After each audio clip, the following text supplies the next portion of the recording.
ये भगवान, बड़ी ठंड है। हाय, ये ठंडी ठंडी हवा सीधे जाकर हड्डियों में चुभ रही है। राम जी ही बचाएं ऐसी कड़ाके की ठंड से।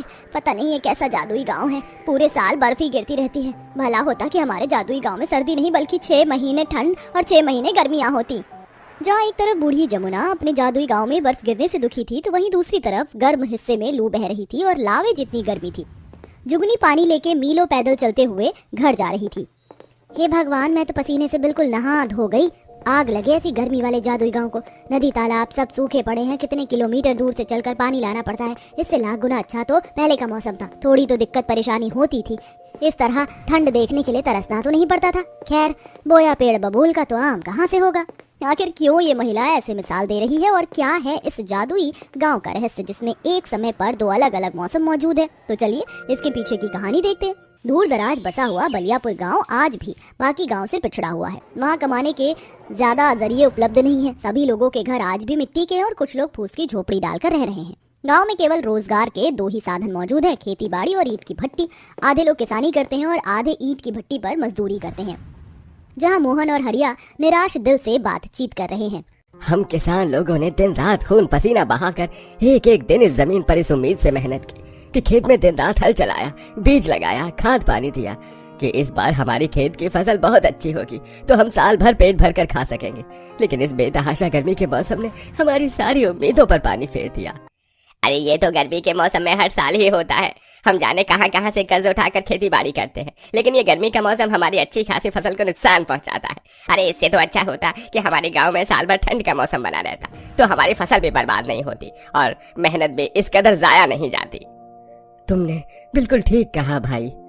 अरे तुम किसान लोगों को तो केवल अपनी अपनी पड़ी है। अरे हम मजदूरों के बारे में कौन सोचेगा। हमारी भट्टी तो गर्मी के मौसम में ही चलती है, सर्दियों में तो काम ही नहीं निकलता है। ऐसे में हम अपने परिवारों की रोटी पानी कैसे चलाएंगे, कभी सोचा है? अरे तुम लोग भी हमारी तरह खेती कर लो, किसने मना किया है। ज्यादा लंबी लंबी बातें मत फेंको बरखुरदार। अरे तुम लोगों की तरह हमारे पास खेती करने के लिए जमीन भी तो होनी चाहिए ना।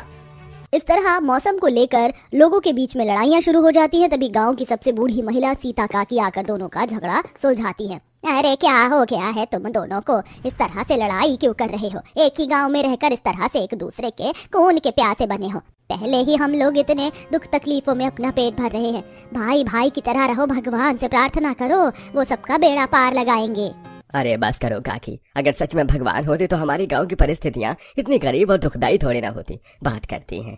गांव के गरीबी भरे हालातों ने गांव के तमाम निवासियों को नास्तिक बना दिया था, इसलिए कोई ईश्वर में श्रद्धा विश्वास नहीं रखता था। जबकि सीता इकलौती ऐसी थी जो अपनी दिन की शुरुआत भगवान का नाम लेकर करती थी और जब कभी उसके दरवाजे पर कोई इंसान या जानवर आ जाता तो वह उन्हें भूखा नहीं भेजती थी। इतनी मेहनत मशक्कत के बाद भी सारे गाँव वाले दुख भरी रोटी ही खाते थे। जहाँ दीना अपनी पत्नी कम्मो से बोलता है, अरे थोड़े दिनों में ठंड का मौसम शुरू होने वाला है कम्मो, फिर ईंट भट्टी बंद रहेगी। समझ नहीं आ रहा है ये ठंड के 3-4 महीने कैसे कटेंगे। यही चिंता तो मुझको भी खाई जा रही है जी। हम तो गरीब आदमी हैं, डेली के कमाने खाने वाले, राम जाने क्या होगा। जहाँ ठंड के मौसम के आने पर भट्टी पर काम करने वाले मजदूर लोग दुख और शोक मना रहे थे, तो वहीं किसान लोग बेहद खुश थे। जहाँ मोहन रोटी खाते हुए अपनी पत्नी सरला से बोलता है, अरे किसी तरह से साल के 8 महीने कैसे न कैसे करके गुजर गए। अब तुम देखना सरला, इस बार मैं ठंड के मौसम में अपने खेत में आधे हिस्से में मकई और आधे हिस्से में सरसों उगाऊंगा। सर्दी के मौसम में हमारी फसल बिना किसी रुकावट के अच्छी होगी और साल भर खाने का जुगाड़ भी हो जाएगा। भगवान करे तुम्हारी सोच पूरी हो जाए जी। उधर सीता अपनी थाली में 2 रोटी बनाकर खाने चलती है, तभी एक कुत्ता काऊ काऊ करते हुए उसके दरवाजे पर आकर बैठकर पूंछ हिलाने लगता है। तुझको भूख लगी है? ये ले, इसमें से एक रोटी तू खा ले, मैं एक खाकर रह लूंगी। कुत्ता मुंह में रोटी दबाकर चला जाता है, तभी एक गाय भी आकर गुहार लगाने लगती है। लगता है आज ईश्वर ने मेरे नसीब की रोटी लिखी ही नहीं। लो गौ माता, ये तुम खा लो। गाय रोटी खा लेती है, तभी वह गाय देवी पार्वती बन जाती है। सीता, मैं तुम्हारे मददगार भावना से खुश हुई, इसलिए इस प्रकृति की सृजनहार होते हुए मैं इस गांव के आधे भाग को ठंडे गांव और आधे भाग को गर्मी वाले गांव में हो जाने का वरदान देती हूँ, ताकि सबकी अड़चनें दूर हो जाएं। किंतु याद रखना, इस गांव में अब इस 2 मौसम के अलावा और कोई तीसरा मौसम नहीं आएगा। तुम्हें पूरे साल इसी एक मौसम के सहारे रहना होगा। हम सबको स्वीकार है देवी, हम रह लेंगे। ठंड का मौसम हम किसानों के लिए लाभकारी है। हाँ, हम भी इस गर्मी के मौसम में खुश हैं। तो फिर ठीक है, आज से इस एक गांव के अंदर 2 मौसम रहेंगे सदा के लिए। देवी के वरदान स्वरूप जादुई गांव में लोग कुछ दिन तो खुशी खुशी रहने लगते हैं, लेकिन थोड़े वक्त के बाद कुढ़ने लगते हैं। जहां साल भर गर्मी पड़ने के चलते मिट्टी पेड़ पौधे अपना संतुलन खो देते हैं, जमीन से नमी चली जाती है, नदी तालाब सूख जाते हैं, मजदूर लोग पसीने में तरबतर ईंट बना रहे थे। हे भगवान, इस गर्मी वाले शुष्क मौसम ने तो उबाल कर रख दिया है। इससे भली तो ठंड थी।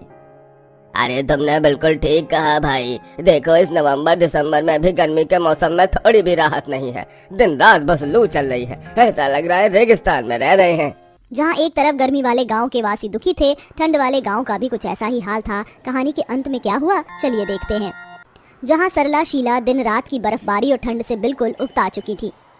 इस ठंड ने बड़ा उकता दिया है बहन, जहाँ देखो बर्फ ही बर्फ है। इतने दिनों से सूरज का मुंह भी नहीं देखा है। सही बोल रही हो बहन, ये जादुई ठंडा गांव तो श्राप के जैसा लग रहा है। इससे अच्छा तो पहले वाला मौसम था।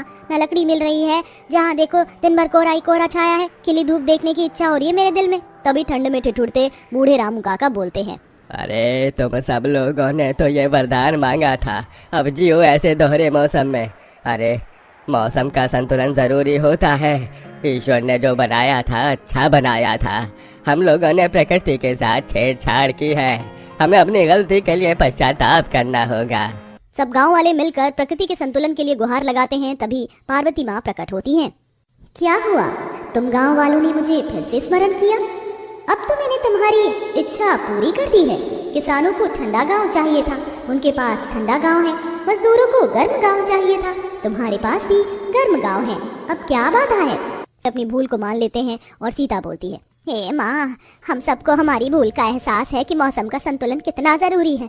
आपने हमारे जो इस गांव को आधे आधे मौसम में अलग अलग बांटा है। हम आपसे विनती करते हैं, इसे फिर से एक गांव बना दीजिए। अलग अलग ठंडा और गर्म गांव हमें नहीं चाहिए। आखिरकार तुम्हें इस बात का एहसास हो गया कि मौसम का संतुलन कितना जरूरी है।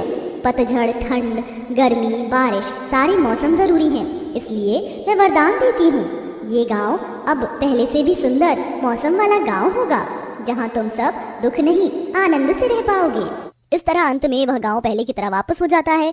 सब लोग अब बिना दोष लगाए खुशी खुशी मिलजुल कर रहने लगते हैं।